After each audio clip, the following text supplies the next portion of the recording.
This is so amazing. So many of you here to see me, huh? I feel like Meghan Markle. This is dope.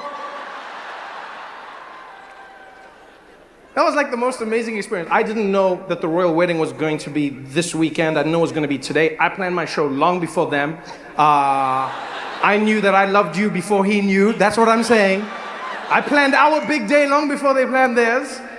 And then now everyone was like, oh, you're going to London, or you're going for the royal wedding. Are you here for the royal wedding? Are you here for the royal wedding? It's quite an event, I have to say. Like everyone is watching everything about you.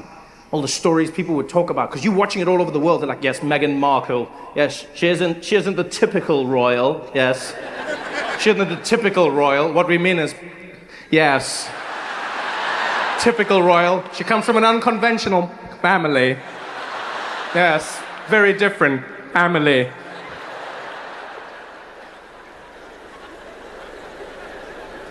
And I was like, yeah, man, she does. She comes from an unconventional family. Just like Harry, same thing. Come on. It's true, same thing. And they look good together.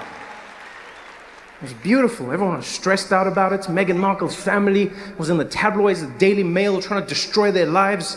Man, when the Daily Mail comes after you, they do not mess around. They will find that one uncle in your family who's an alcoholic and shits his pants. Meet Trevor's Uncle Bobby. I didn't even know I had an Uncle Bobby. Well, now you do, and he shits his pants. And they'll always find a way to try and link it to you like it's your fault. They'll be like, Meghan Markle's uncle's son, Donnie, didn't pay his bills. She doesn't even know him. Doesn't matter. It shows that her family's unconventional. I'm not gonna lie, I was glad that it was the white side of Meghan families that was, I'm not gonna lie. We could not handle that as black people. That is the last thing we needed. Can you imagine if that was the black side of the family? Really? If Meghan's dad was on TV and he was like, oh no, I'm not coming to their wedding. No. Here we see Meghan's father posing for photo. You caught me again. Oh no, you have caught me. Black people would have never, because that's the hard thing about being a minority, whether you're black, whether you're whether you're Arabic, whatever it is. Like if you're a minority, if you have a certain skin tone, you know that every action you commit, like taints your whole, your family, it taints your everything. White people are individuals. That's white people. That's like the best thing in the world. That's what white privilege means to me. You're an individual. Let's look at Dave. He is excellent. He's a mass murderer. As Trevor, if I killed half of you tonight, they'd be like, those mixed breeds. I take everyone down with me. So much stress. So I was glad. Like her mom was there, she was all, fly, looking beautiful as well. The wedding went off without a hitch.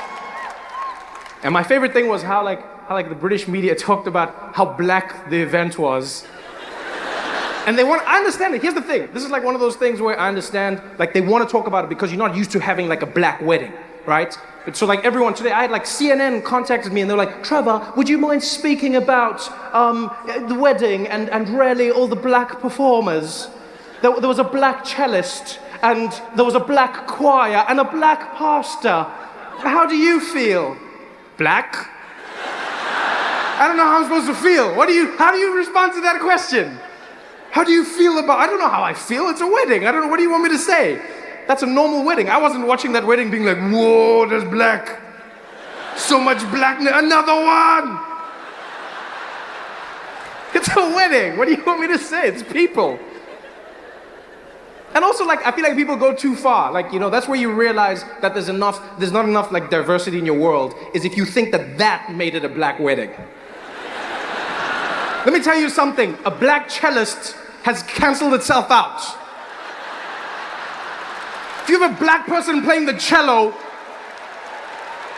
it's safe to say that you've cancelled out the blackness of that event.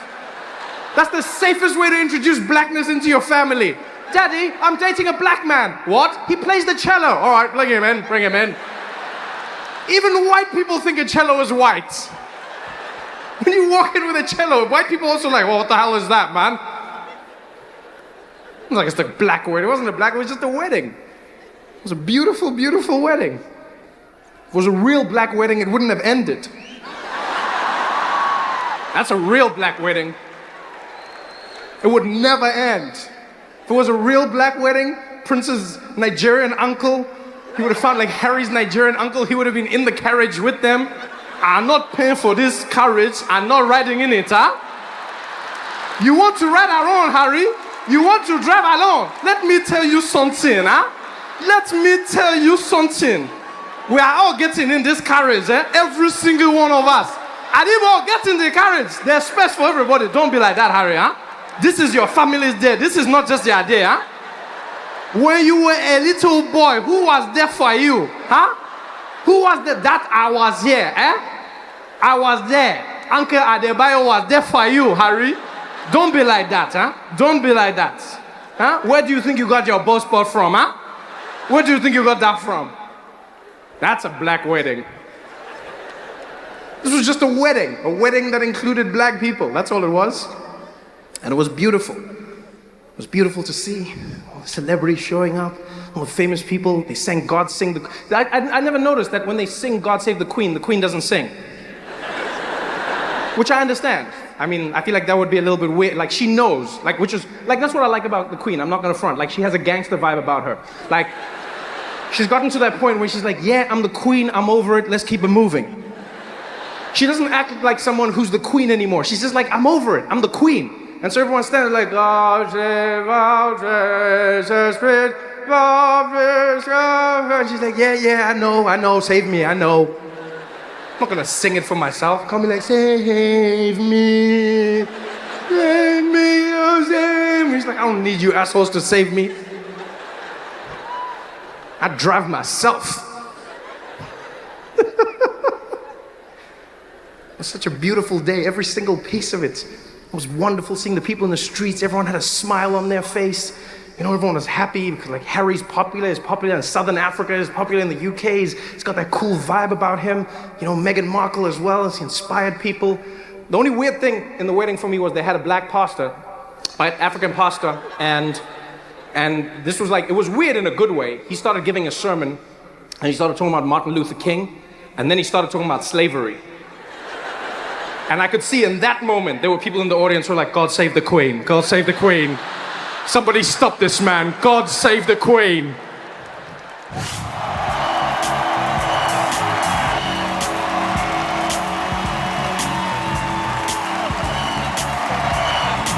Have you guys seen our president? Huh? Have you seen him lately? Oh man, he's back. He's back and better than ever before, you know? The last few months have been so taxing on him. People fighting with him in Parliament, shouting things at him. He's been stressed, sitting in a corner, quiet, all to himself. And then he found out that he would be paying nothing, absolutely nothing for the upgrades at Nkandla. And he walked into Parliament, a new man. Had a bounce in his step. He had his swag back. Jacob 2.0. I mean, he's still doing the same things, making the same mistakes, but now he has a certain level of panache. I saw him mess up a speech the other day, stumbled on a word like he always does. This time, though, he didn't frown, he didn't get stressed. He just worked through it. And here we can clearly see the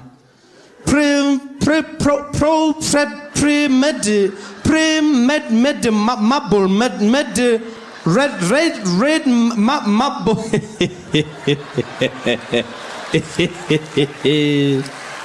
A marble red marble.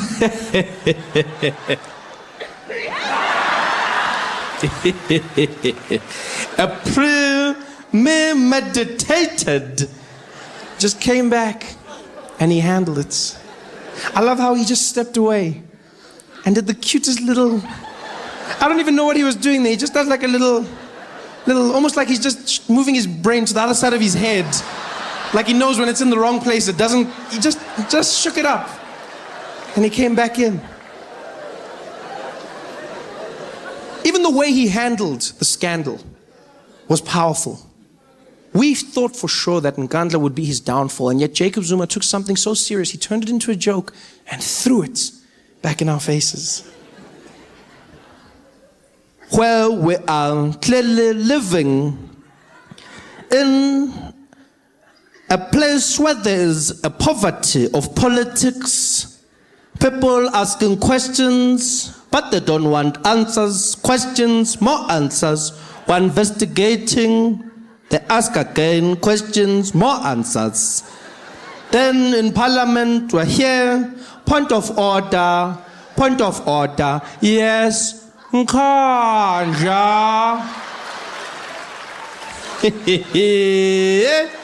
Thixo waseGeorge Koch.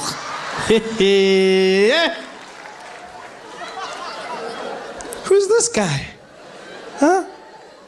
He's just shrugging it off, evading, maneuvering. Never mind the Nkandla joke. I love the fact that he rolled his eyes. That blew my mind. I've never seen Jacob Zuma do that. He looked over and he was like, oh. When did Jacob Zuma start rolling his eyes? That's not something he does. Jacob Zuma doesn't roll his eyes, guys. Yeah. In fact, presidents don't roll their eyes. It's not a very presidential thing to do in parliament, to roll your eyes at the opposition. Even the most defiant rulers in the world don't roll their eyes. When the UN is telling the leader of North Korea to stop making nuclear weapons, you don't see Kim Jong-un going, oh, whatever. You don't roll your eyes. But Jacob Zuma did.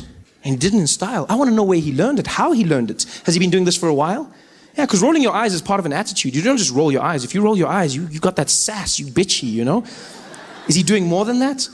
Now I see Jacob in a totally different light. Now I'm picturing him hanging out with the rest of the ANC comrades, chatting about these problems. President, they want to know where's the money, Mr. President. Where did the money go? And he's like, I'm in relicas. Over and over. They keep asking me. I mean, literally, I'm dying now. Like, can't they get over it? Like that music guy, get a life already. Just because you hang with white chicks, I mean, please, whatever. Is that what he's doing? And if he is, where did he learn that? Where do you learn to roll your eyes at that age? That's what I want to know. It's not your friends. It's not your colleagues. It's probably your kids. Yeah, you learn bad habits at home. Jacob Zuma probably learned it from one of his children in the house. One of his daughters, maybe. She was going out for a night with her friends, caught her as she was leaving. Hey, Wentombazan, where are you going dressed like that? Dad, I told you, I'm going out with my friends. I'm going to a party. First of all, you are already in a party. Secondly, no daughter of mine will dress like that. Go and change. Oh, Dad, what are you doing? You're killing me. Come on, why are you doing this? I can dress however I want. I'm old enough. Hey, you will do as I say. As long as you are living under my roofs, which I have paid for with other people's monies, you will obey me. Go and change. Oh, Dad, come on. Why are you doing this? Everyone else dresses like this. All the other kids do it. Are all the other kids my children? You never know. Eh? Don't come in this house with that DA attitude. Go and change now. Whatever.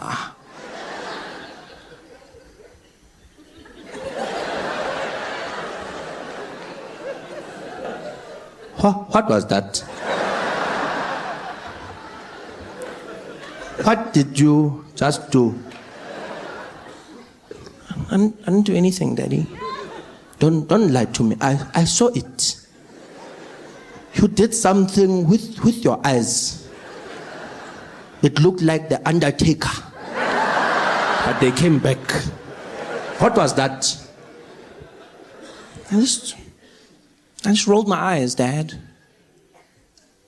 Girl, it made me feel so insignificant. What you did there made me feel like you did not acknowledge the seriousness of this situation. Can you teach me how to do that?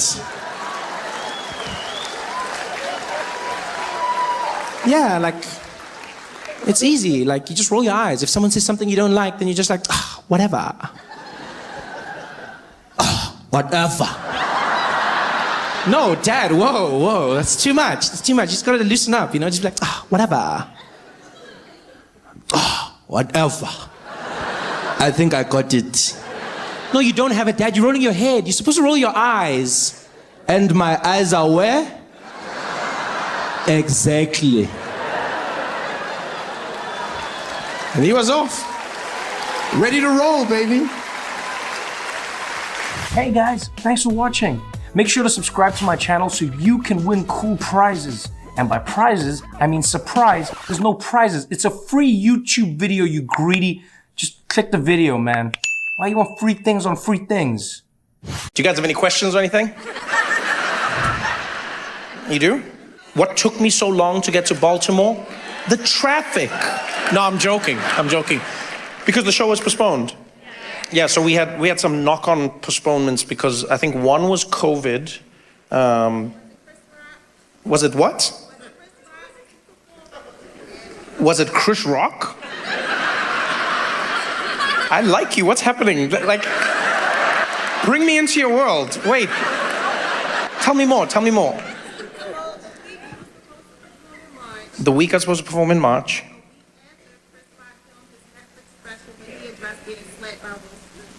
A week later, Chris Rock filmed his special where he addressed getting slapped. Did Chris Rock knock me off? No. I love that you were watching all of this and you were like, ooh. This is amazing. You thought Chris Rock knocked me out of Baltimore and then I couldn't perform because of him. That's amazing. No, Chris, first of all, Chris would never do that to me. Like, as comedians, especially comedians who are friends, we do a good job of knowing where everyone's performing. But I really love this idea. You thought I had beef. I was sitting there. You were watching Chris Rock's thing, waiting for me to come out and slap him. Keep my week out your month.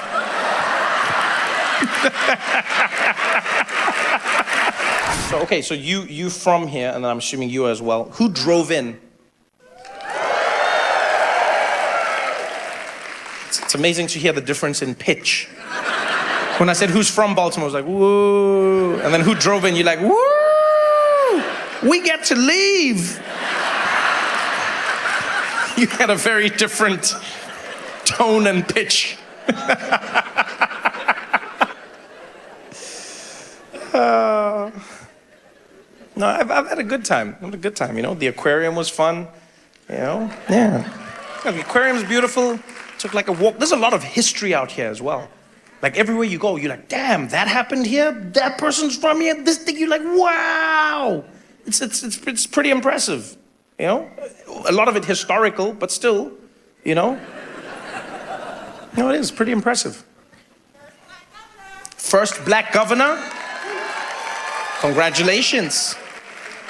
Wait, are you the first black governor? Or you? No, I don't know. You could have just been telling me that, like, I'm first black governor. I don't know.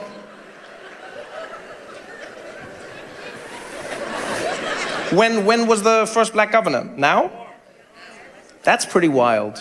Oh, wait, Wes is here? That's here? Oh, damn.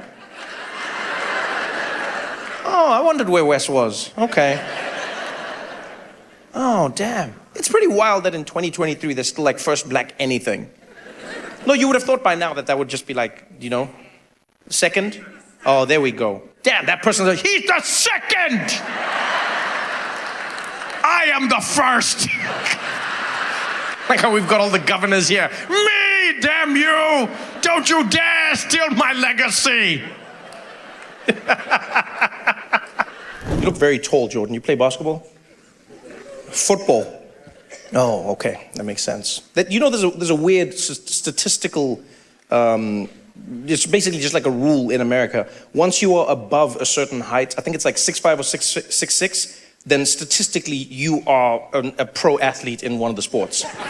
No, it's true. It just is. It's like once you get beyond a certain height, it means that you've probably played one of the sports at a high level, college or further. So it's like that's why I asked you the question. So you play football? You did play football? Like American football? Oh, I don't. You like? I don't do soccer, man.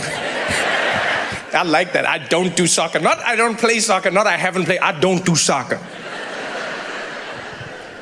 I loved watching football as a kid growing up. And we never had American football in South Africa, right? But we would see it in movies, and we never knew what was happening.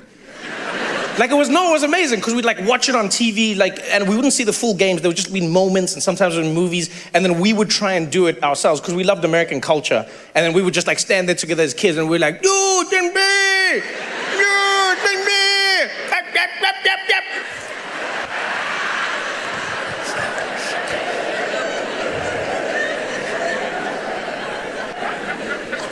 I love that. I love that you played football and you're like I don't do soccer. So what position did you play in football?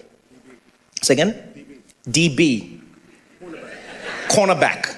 What does the DB have to do with cornerback? How does that work? No, I'm ignorant. Help me out. What is DB? Defensive back. Okay, so, and this is a stupid question, I know. So you're playing on defense. Okay, so wait, help me, because I know, I'm familiar with all the people, I just don't know like the actual like designate. So were you the guy who's like doing this while the other guy's trying to catch the ball? Yes? That, I love your position. You're like a professional hater, that's what you are. I always think everyone in life has that person where you're like trying to do something in your life. You're like, I can do it. And someone else is like, no, you're not gonna make it. No.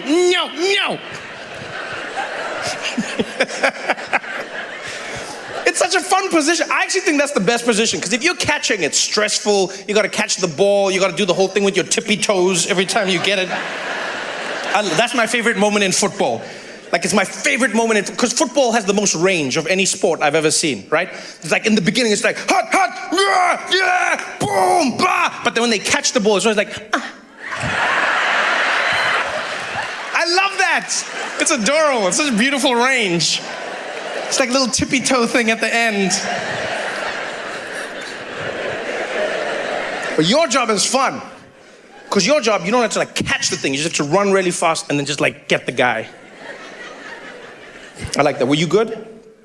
Yeah? I like that. Jordan was like, of course. Of course I was. That's a dope sport, man. It's really exciting. It's crazy and scary, but it's fun. It's fun. And so you're done now in life. Not in life like that. No. Don't be like that. What I mean is like, no more football. No more. Okay. So I see you here with a lovely lady. Who is this, Jordan? Michelle? I like how you're not like, you don't give her a designation. No, and not in a bad way. Not in a bad way. Watch out for your phone. I like that. I'm like, who is this? And you're like, Michelle? Most people would say, this is my girlfriend, this is my wife. You're like, no, this is Michelle. And I'm Jordan. Your girlfriend. Okay, I wasn't trying to pressure you at all. I wasn't trying to pressure you. How are you, Michelle? You doing well? How did you two meet? Hinge? Oh, look at you. Oh, congratulations. That's a beautiful matchup. What did you like about his profile, Michelle? Say again? His height? Wow. You know what I love? I love how like women can just like say something like that and just carry on with their day. Because like, let's be honest, if like I asked Jordan, if it's like, what do you like? And he was like, her boobs. People would be like, no, hey, boo. Come on, man. Say something else. And you were like, he was tall. I'm picturing you before that moment, Michelle. You were just spending the day in the house, walking around. There were a few things you wanted hung up. You got on Hinge, and you're like, yep, that's him. That's him. You had flashbacks to your future, all those items in the supermarket you could never buy before.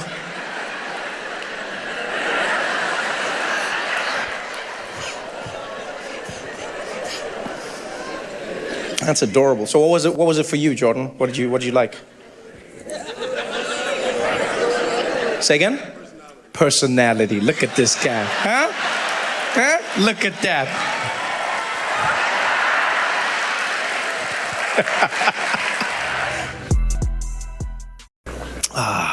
Any questions? What is my favorite what? What is my favorite kind of chair? Who said that? So, I will answer your question, but first, I would like to know from you, where do you get your weed?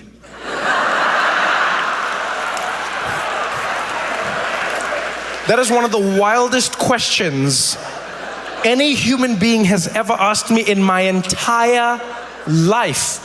Are you saying like rocking chair or office chair? What are you looking for from me? I'm so intrigued by you right now. Like a rocking chair, or that's literally what you were asking me. Yo, those brownies are dope. Like, what kind of chair does he like?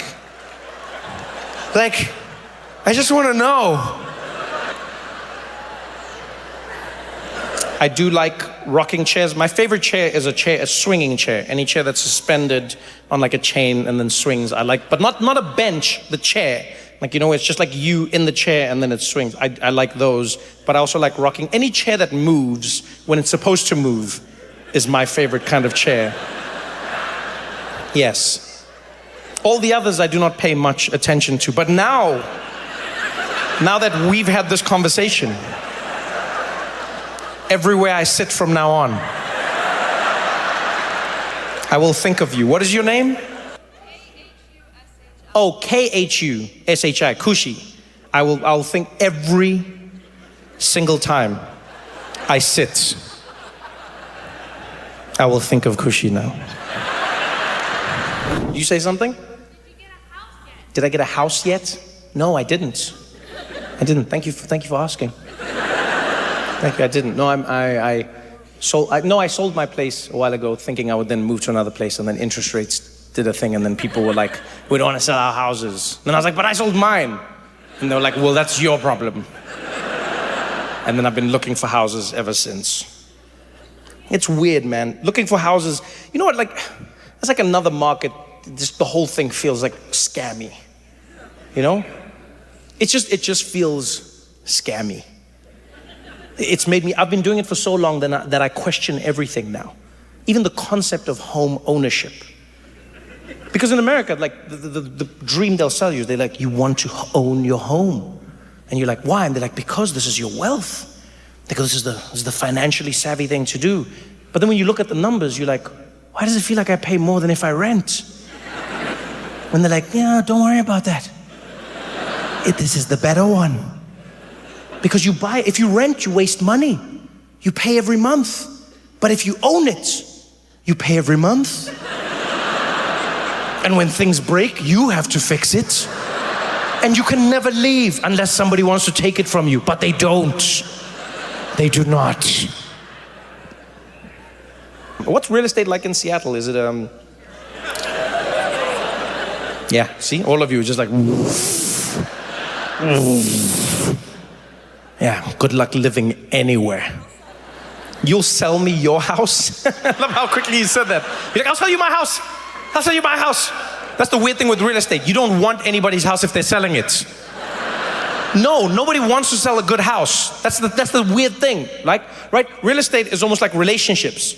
You don't want someone if they're single. You're like, what's wrong with you? What's the deal? I'm single. Yeah, what's your problem? Huh? You got termites? Huh? Where is your house, ma'am? North Capitol Hill. Oh, you've got fans. Are you actually selling? Yeah. Yeah. How quickly things changed. I showed a little interest and you started thinking about it. It's a weird one. Really, all of it is like, I just find it weird. You know? It's like, there's like an older generation that just bought the houses for nothing. And then now the younger generation is like, we can't buy the houses. We don't make enough money. Do you remember the game show Who Wants to Be a Millionaire? That was an evil cackle. If you're young, I get why you laughed like that. If you're old, you're evil. Because I was like, no one can afford it. And that person was like, ha ha ha ha. My plan has worked. Screw you, Gen Z. People always give Gen Z shit for not wanting to work, but I'm like, but why would you want to work if there's nothing to work for? Do you know what I mean? Like, what's the point of like grinding away if there's literally nothing? Because before you'd be like, I work hard so that I can put a roof over this family's heads. And then now it's like, I work hard so that I can't do anything. How would you do it? Like, how old are you, sir? 14. You will never buy a house. It's finished for you. Is this your mom? You just have to wait for her to die. That's it. That's your only hope. Do you have any siblings? You've got one, older, younger? Younger. Oh yeah, so it's you. You're gonna be the first one. She looks like she loves you. She looks at you like she loves you. You realize in like 4 or 5 years, that look's gonna change. What's your name? Jack? Yeah, she's gonna be like, hit the road, Jack. And don't you come back. And then you're gonna have to go look for a house, Jack. You won't find one, Jack.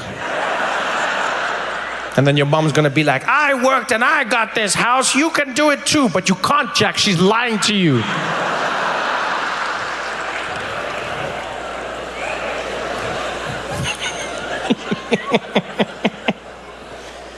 So you came with your mom to a show? That's super cool, man. Good for you, good for you. Hi, mom. Did you bring him or did he bring you? Wait, oh, you? She said, of course I brought him because he doesn't have any money.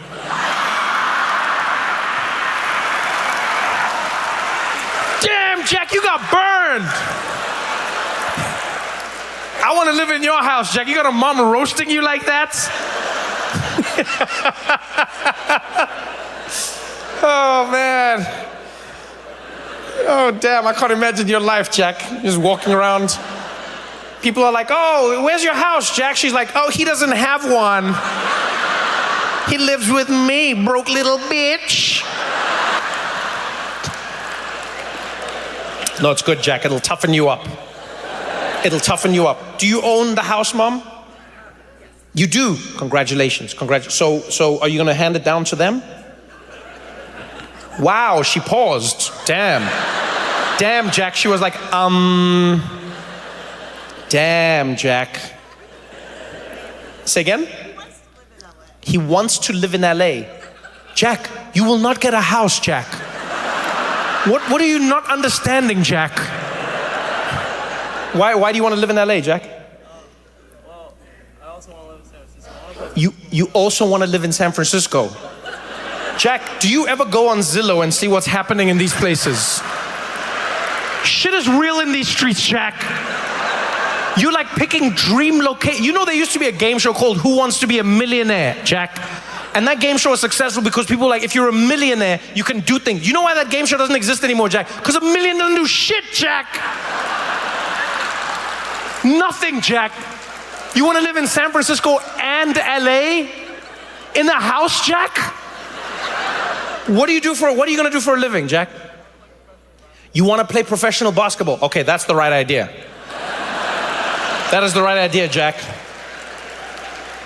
What position do you play? I don't know basketball very well. What would you play as? Point guard. All right, so that's passing and shooting. Okay, that's good. No, that's very good. As a white kid, you must know what you're going to be doing. It'll save you stress in the long run. Because there was a generation of white guys that really got caught off guard. You know, no pun intended, but they were like, I want to be the big man. And then Shaq was like, do you know? So are you really good?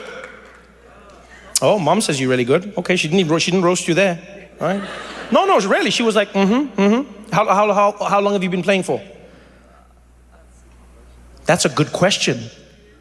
A few years or many years? Since you were 2 years old. Okay, I believe in you, Jack. I believe in you. You go and you do your best. You crush it. I mean it. Go for it. Go for it.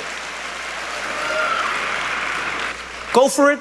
live your dream. What's the worst that can happen? Maybe you don't make it into the NBA. Maybe you play in another league. You play like in Europe. Some of the leagues are growing. Things are getting better, right? So you can play in other places. You can even come back. Look at Wembanyama. He got drafted. He wasn't even in like the lower leagues in America. So you can just come at any time. So don't let anybody tell you can't follow your dreams. You can go. You can crush it in the NBA. And even if you don't worry. You still weren't going to get a house, Jack. So nothing changes, Jack.